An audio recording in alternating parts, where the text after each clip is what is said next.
Salam sejahtera bagi kita semua, jemaat yang dikasih Tuhan, dari rumah gereja Gemim Silo Watulinei. Maka hari ini dengan penuh sukacita melalui Silo Watulinei Channel, selaku Ketua Badan Pekerja Majelis Jemaat, saya hendak memberi ringkasan singkat untuk khotbah di Minggu Sengsara yang kedua yang akan dibaca dan direnungkan pada tanggal 8 Maret yang akan datang melalui kesaksian Alkitab 1 Tawarik 21 ayat 1 sampai dengan ayat yang ke-17.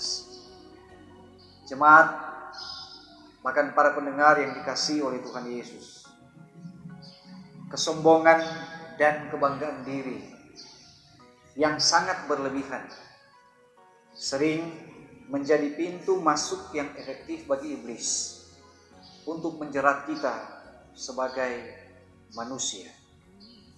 Kita sering terantuk pada batu yang kecil.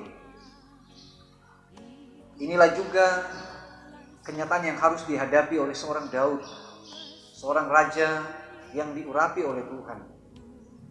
Melalui pembacaan 1 Tawarik pasal 21 ayat 1 sampai 17. Mengisahkan tentang kebanggaan tetapi juga kesombongan diri, karena pencapaian yang sangat luar biasa, terutama ketika dia menghadapi perang dengan bangsa-bangsa yang ada di sekitar umat Israel. Kebanggaan ini ternyata telah menjadikan Daud berpikir bahwa segala sesuatu yang dilakukan adalah karena kekuatan dan kehebatannya, baik secara pribadi tetapi juga kekuatan militer yang dimiliki oleh Daud, tanpa dia sadari bahwa semua itu adalah rancangan yang luar biasa dari Tuhan untuk Daud bahkan umat Israel. Bacaan Alkitab saat ini mengisahkan tentang bagaimana Daud menyuruh Yoab sebagai kepala pasukan untuk melaksanakan pendataan sekaligus sensus kepada semua umat Israel. Ternyata hal ini dilakukan oleh Daud untuk mengetahui kekuatan, tetapi juga luas wilayah yang sementara dikuasai oleh Daud. Tanpa disadari oleh Daud bahwa sesungguhnya inilah kekejian Tuhan, Yoab mencoba untuk memperingatkan dia terhadap hal ini. Tapi ternyata Daud tidak mengiyakannya, karena dia telah dikuasai oleh bisikan iblis yang menyuruh Daud untuk melakukan pendataan dan sensus ini. Saudara-saudara yang kekasih dalam Tuhan Yesus, kesalahan bahkan perbuatan seseorang bisa berdampak pada begitu banyak orang. Demikian juga pembacaan Alkitab kita saat ini mengisahkan tentang Daud yang melakukan kesalahan fatal, dan ini semua tidak diinginkan oleh Tuhan. Maka Daud harus menerima konsekuensi. Daud harus mengalami pendisiplinan Tuhan melalui 3 hal yang dipesan oleh Tuhan melalui Gad, yaitu mengalami kelaparan, dikejar musuh, atau penyakit sampar. Bagian Alkitab ini mengisahkan betapa sangat menyesalnya Daud ketika penyakit sampar harus ditimpakan kepada 70.000 orang Israel. Dan semua ini adalah akibat dari ulah Daud yang justru hanya menginginkan kekuasaan dan kebanggaan sebagai seorang raja yang dipakai Tuhan, tanpa disadari oleh Daud bahwa kekuasaan yang ada pada dia itu adalah milik Tuhan. Allah menjadikan dia sebagai seorang pemimpin Israel, tapi justru dia menyalahgunakan kekuasaannya, berakibat pada penderitaan yang luar biasa bagi banyak orang Israel. Saudara-saudaraku yang dikasihi Tuhan, dalam kehidupan kita sebagai orang percaya masa kini, banyak juga orang yang terlahir sama seperti Daud, yang memiliki cita-cita ingin berkuasa tanpa menyadari bahwa semua itu datang daripada Tuhan. Terkadang kita melakukan hal-hal yang tidak berkenan kepada Tuhan, karena kita justru lebih suka mendengarkan bisikan dunia, bisikan iblis, daripada mendengarkan bisikan Tuhan. Kita lebih senang melakukan hal-hal sesuai dengan keinginan dan kemampuan kita, tanpa kita berkomunikasi dengan Tuhan.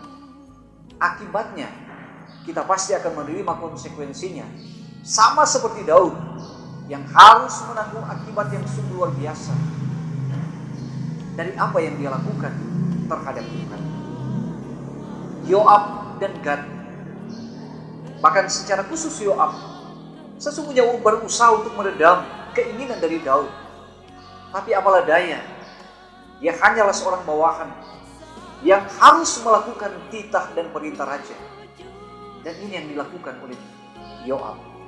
Sekalipun Yoab menyadari bahwa pendataan dan sensus ini adalah kekejian bagi nama Tuhan.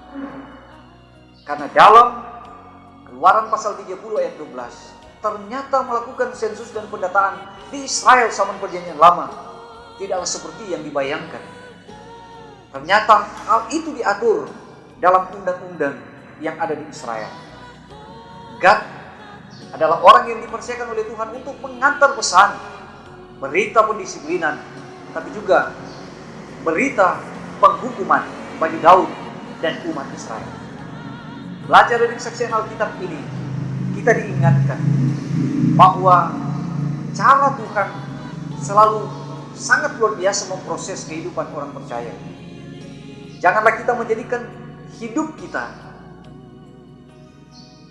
menjadi bumerang bagi orang lain, karena keinginan, karena kekuasaan, bahkan karena kita menganggap bahwa kemampuan kita di atas segala-galanya, tanpa kita sadar semua itu datangnya daripada Tuhan. Berita firman Tuhan ini mengajak kita untuk merenungkan kembali bahwa hidup kita adalah anugerah Tuhan. Kita tidak akan bisa berbuat apa-apa tanpa campur tangan Tuhan. Hal yang penting dari kita dan yang harus kita lakukan adalah mari kita bertobat, berhenti mengulangi kesalahan yang sama seperti yang dilakukan oleh Daud. Akui segala kesalahan kita, Tuhan pasti akan mengampuni kita, seperti bagian Alkitab 1 Yohanes 1 ayat yang ke-9. Tetapi itu tidak berarti bahwa kita akan bebas dari konsekuensi ini yang harus kita tanggung.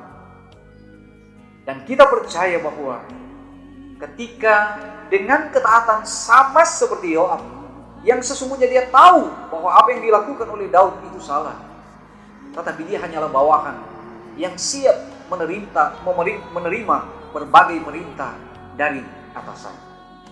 Saudara-saudaraku, jadilah bijak dalam menjalani hidup ini, terlebih lagi di minggu-minggu sengsara ini. Mari kita mempersiapkan hati dan pikiran kita untuk memaknai.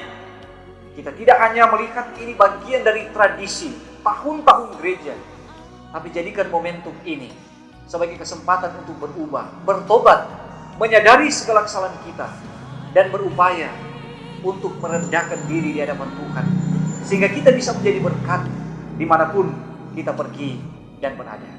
Selamat menghayati minggu sengsara yang kedua. Wujudkan semua keinginan Tuhan. Tuhan Yesus memberkati kita semua. Terpuji nama Tuhan. Amin.